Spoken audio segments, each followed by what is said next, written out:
Ulama dulu ketika ada orang fundraising, menggalang dana, disambut dengan baik, marhaban biman yahmilu zadana ilal akhirah. Selamat datang wahai orang baik, selamat datang wahai dermawan yang mau dengan ikhlas membawakan harta kami, perbekalan kami untuk bekal kami di akhirat.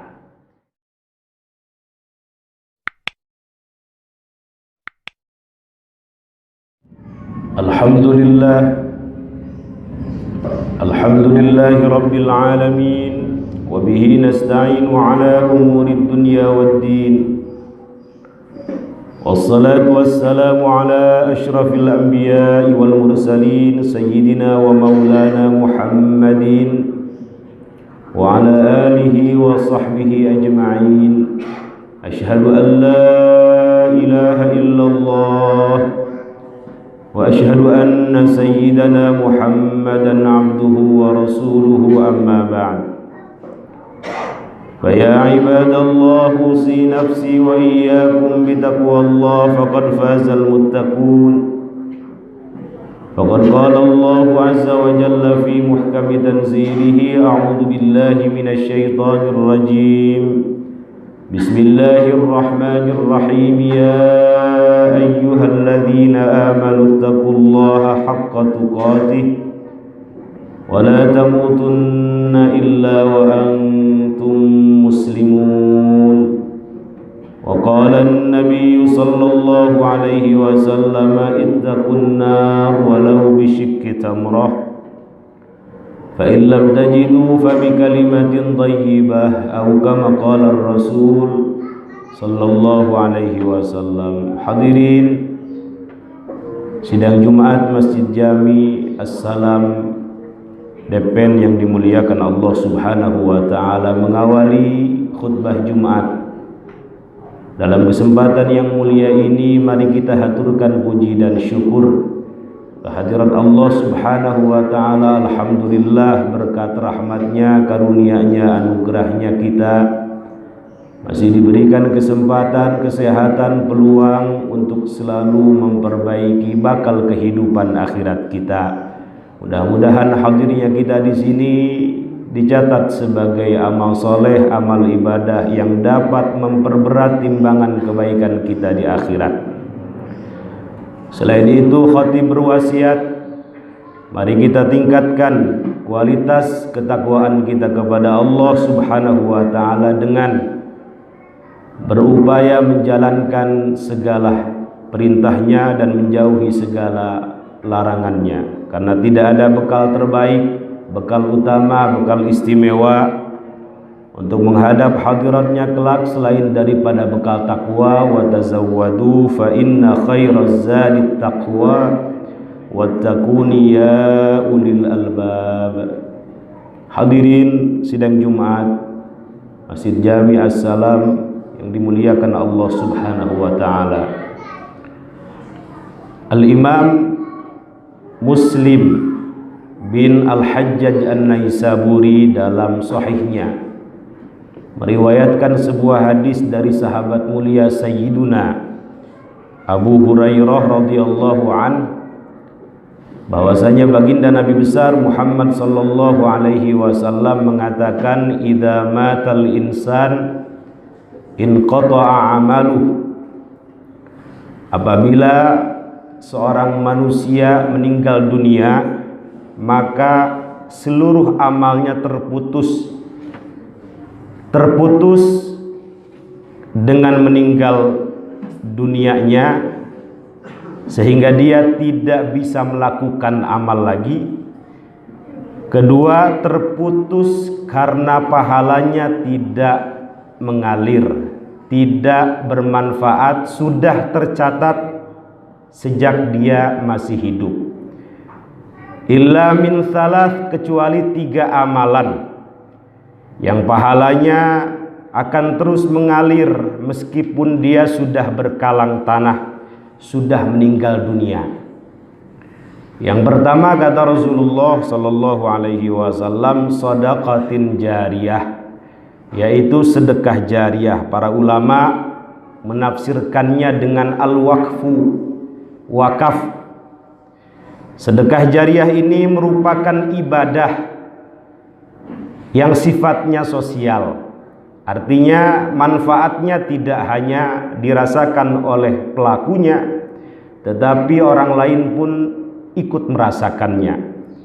Sehingga para ulama membuat kaidah al-muta'addiyah afdalu minal qasirah. Ibadah sosial lebih mulia, lebih utama, lebih istimewa daripada ibadah individual. Apabila kita bandingkan misalnya menyantuni anak yatim dengan melakukan haji yang kedua kali, haji sunnah, maka para ulama sepakat mengatakan menyantuni anak yatim lebih utama daripada berhaji yang kedua kali. Di dalam hadis memang haji mabrur dikatakan oleh Rasulullah Sallallahu Alaihi Wasallam balasannya surga. Al-hajjul mabrur laisa lahu jazaa'un illal jannah. Haji mabrur tidak ada balasannya kecuali surga. Tetapi Rasulullah Sallallahu Alaihi Wasallam tidak menjelaskan surganya di mana. Tetapi orang yang menyantuni anak yatim, memperhatikan anak yatim, menanggung anak yatim, surganya bersama baginda Nabi besar Muhammad sallallahu alaihi wasallam. Ana, kata beliau, wa kafilul yatim kahataini fil jannah. Saya beserta penanggung anak yatim akan bersama-sama di surga. Ini apabila dibandingkan utama mana ibadah individual yang sifatnya sunnah dengan ibadah sosial, maka ulama sepakat yang paling utama adalah ibadah sosial, karena manfaatnya tidak hanya dirasakan oleh pribadinya sendiri, tetapi orang lain pun ikut merasakannya. Karena itu Rasulullah Shallallahu Alaihi Wasallam pun mengajak para sahabat untuk gemar bersedekah. Ketika beliau datang pertama kali ke Madinah, beliau menggalang dana, fundraising. Siapa yang mau menginfakkan hartanya untuk kepentingan jihad, pahalanya di sisi Allah Subhanahu wa Ta'ala. Pernah suatu hari di Madinah, masyarakat Madinah terkena paceklik, sehingga beliau mengatakan kepada orang-orang yang kaya saat itu, siapa yang mau membebaskan sumur Raumah ini, aku jamin dengan surga. Maka Sayyiduna Utsman ibnu Affan mengajukan diri, saya ya Rasulullah, saya wahai Rasulullah yang akan membeli sumur Raumah itu. Artinya Rasulullah Shallallahu Alaihi Wasallam mengajarkan kepada kita agar tidak pelit terhadap harta kita untuk kepentingan orang banyak. Rasulullah Shallallahu Alaihi Wasallam pun pernah suatu hari mengatakan, Allah itu maha baik dan tidak menerima kecuali sesuatu yang baik. Allah tidak murahan. Seorang ulama pernah menjelaskan untuk mengidentifikasi, mendeteksi apakah harta kita halal atau haram, itu outputnya kemana. Harta kita ini lama-lama akan habis, tetapi habisnya untuk apa? Kemana? Maka para ulama mengatakan untuk mendeteksi apakah harta kita ini baik atau buruk, halal atau haram, keluarnya kemana?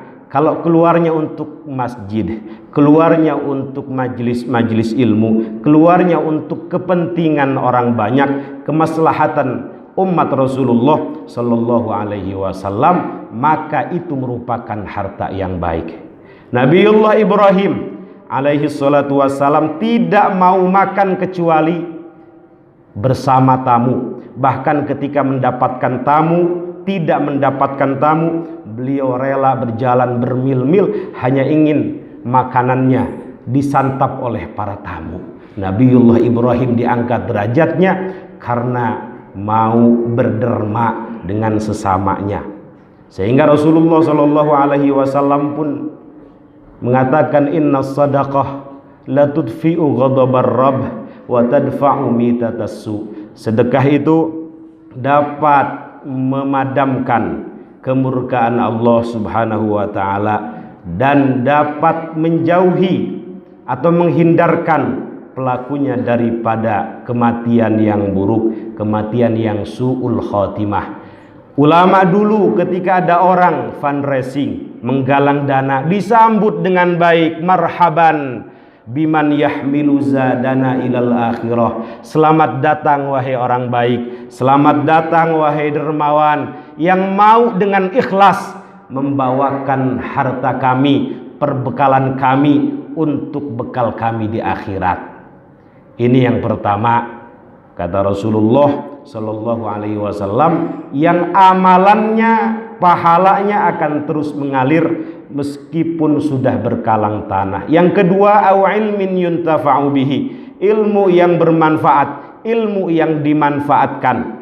Ini pun termasuk ibadah sosial, meskipun tidak semua orang bisa melakukannya. Dengan ilmu orang bisa mengerti jalan menuju kebenaran. Dengan ilmu orang bisa khusyuk ibadahnya. Dengan ilmu orang bisa menunjukkan kepada jalan yang benar. Dengan ilmu orang bisa memakmurkan masjid. Karena itu orang yang menyampaikan ilmu, menunjukkan ilmu kepada orang lain, didoakan oleh seluruh makhluk di alam semesta ini. Innallaha wa malaikatahu wa ahlas samawati wal ardin la yusalluna ala muallimin nas al khair. Sesungguhnya Allah, para malaikat, seluruh makhluk yang ada di langit dan bumi ini, sampai makhluk yang ada di lautan terdalam, la yusallun, terus menerus bersolawat kepada orang yang mengajarkan kebaikan. Dan Rasulullah pun diutus ke muka bumi ini sebagai muallim, sebagai pengajar. Innallaha lam yab'atsani mualliman wala muta'annitan walakin ba'atsani mualliman muyassiran. Sesungguhnya Allah tidak mengutus aku sebagai orang yang keras kepala, sebagai orang yang selalu memaksakan kehendak, tetapi aku diutus oleh Allah Subhanahu wa taala sebagai orang yang mengajar, sebagai pengajar yang memudahkan kepentingan banyak orang. Yang ketiga, dalam hadis ini, awwaladin salihin yad'ulah, seorang anak yang selalu dan terus menerus mendoakan kedua orang tuanya. Seorang anak yang soleh yang selalu dan terus menerus mendoakan kedua orang tuanya. Memiliki anak soleh merupakan dambaan setiap orang, karena ini akan menjadi jariah bagi orang tuanya. Bahkan para nabi sekalipun khawatir tidak memiliki anak yang soleh, sehingga kita bisa lihat bagaimana Nabiullah Ibrahim alaihi salatu wassalam tak henti-hentinya memohon kepada Allah agar dianugerahkan anak yang soleh. Direkam dalam Quran doanya, Rabbi habli minas salihin, ya Allah anugerahkan kepadaku keturunan yang termasuk orang-orang soleh. Dikabulkan doanya, lahir Nabiullah Ismail alaihi salatu wassalam. 14 tahun kemudian lahir Nabiullah Ishaq alaihi salatu wassalam. Dalam ayat lain misalnya Nabiullah Zakaria alaihi salatu wassalam pun tak henti-hentinya memohon agar dianugerahi anak yang baik. Direkam doa beliau dalam Quran, Rabbi habli min ladunka dzurriyyatan thayyibah innaka sami'ud du'a. Ya Allah anugerahkan kepadaku keturunan yang baik dari sisimu, sesungguhnya engkau zat yang maha mendengar doa. Padahal istrinya nyatakan oleh dokter tidak bisa memiliki anak, akhir mandul, tetapi beliau tidak putus asa memohon kepada Allah agar dianugerahi anak yang soleh. Lahir Nabiullah Yahya alaihi salatu wassalam, yang nama Yahya ini tidak pernah ada sebelumnya, langsung diberikan oleh Allah Subhanahu wa ta'ala. Ya Zakaria inna nubashiruka bi ghulamin ismuhu Yahya lam naj'al lahu min qablu samiyya. Dalam ayat lain, ibadur rahman pun tak henti-hentinya memohon agar diberikan keturunan yang qurrata a'yun. Direkam doanya dalam Quran, Rabbana hablana min azwajina wa dzurriyyatina qurrata a'yun waj'alna lil muttaqina imama. Kata para ulama, anak soleh itu tidak lepas daripada keadaan orang tuanya. Kalau kita ingin anak kita baik, soleh, maka harus soleh dulu orang tuanya. Solahul aba sababun li solahil abna. Kesolehan seorang tua berpengaruh besar terhadap kesolehan seorang anak. Bahkan tidak hanya berpengaruh terhadap kesolehan seorang anak, anak tersebut akan dijaga oleh Allah, akan diberkahi oleh Allah sebab orang tua yang soleh. Dalam Quran surat Al-Kahf, Allah Subhanahu wa taala berfirman, wa ammal jidaru fakana li ghulamaini yatimaini fil madinati wa kana tahtahu kanzul lahuma wa kana abuhuma salihah. Ketika Nabiullah Khidir datang ke satu kota, beliau menegakkan bangunan milik anak yatim, 2 anak yatim. Kenapa beliau menegakkan bangunan yang roboh milik anak yatim ini? Karena di dalamnya ada kanzun, ada harta yang begitu banyak. Sebagian ulama mengatakan harta di sini ilmullah, ilmunya Allah. Kenapa rumah ini ditegakkan oleh Nabiullah Khidir? Terusan ayatnya, wa kana abuhuma salihah. Karena dulu buyutnya anak yatim ini gemar melakukan amal soleh, hobi terhadap kebaikan, sehingga anak yatim ini dijaga oleh Allah Subhanahu wa taala melalui Nabiullah Khidir. Kata para ulama, dari anak yatim ini sampai buyutnya 7 tingkatan. Ada yang mengatakan 8 tingkatan sampai 10 tingkatan. Sejauh itu masih dijaga oleh Allah Subhanahu wa taala sebab orang tua yang soleh. Sehingga wajar ada seorang ulama besar dari kalangan tabi'in mengatakan kepada anaknya, ya bunai la azidanna fi salati min ajlik rajaan an uhfadha fik. Wahai anakku, aku ini banyak sholat malam, banyak melakukan sholat sunnah, banyak bersedekah, banyak menghadiri majelis-majelis ilmu, tidak lain dan tidak bukan untukmu agar kebaikannya, keberkahan Allah Subhanahu wa taala mengalir kepadamu. Bahkan mohon maaf, tidak hanya anak yang akan dijaga oleh Allah, kampung halamannya pun akan dijaga. Al-Imam Muhammad Ibnul Munkadir mengatakan, innallaha la yahfadhu birrajuli salih waladahu. Sesungguhnya Allah Subhanahu wa taala akan selalu dan terus-menerus menjaga sebab orang tua yang soleh, sebab orang yang hobinya melakukan amal soleh. Siapa yang dijaga? Waladahu, yang pertama anaknya, wa walada waladhi, kemudian anak daripada anaknya, wa qaryatahu allati huwa fiha, kampung di mana dia tinggal, wa duwairatil lati haulaha, masyarakat sekitarnya. Yang soleh satu yang mendapatkan keberkahan, penjagaan dari Allah Subhanahu wa taala satu kampung. Mudah-mudahan kita diberikan bimbingan oleh Allah, kekuatan oleh Allah untuk beramal cerdas, beramal untuk jangka panjang kita, sehingga kita berharap meskipun sudah berkalang tanah, manfaat yang kita berikan untuk agama ini pahalanya terus mengalir, sehingga kita mendapatkan kerelaan Allah, keridhaan Allah, dan kita mendapatkan surganya. Amin amin ya rabbal alamin.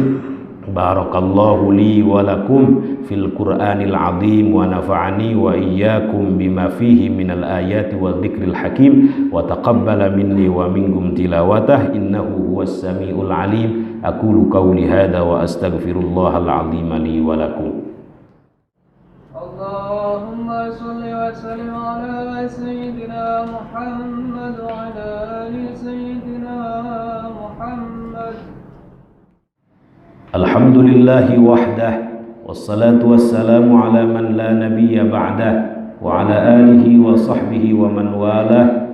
Ashhadu an la ilaha illallah wa ashhadu anna Muhammadan abduhu wa rasuluhu, amma ba'd.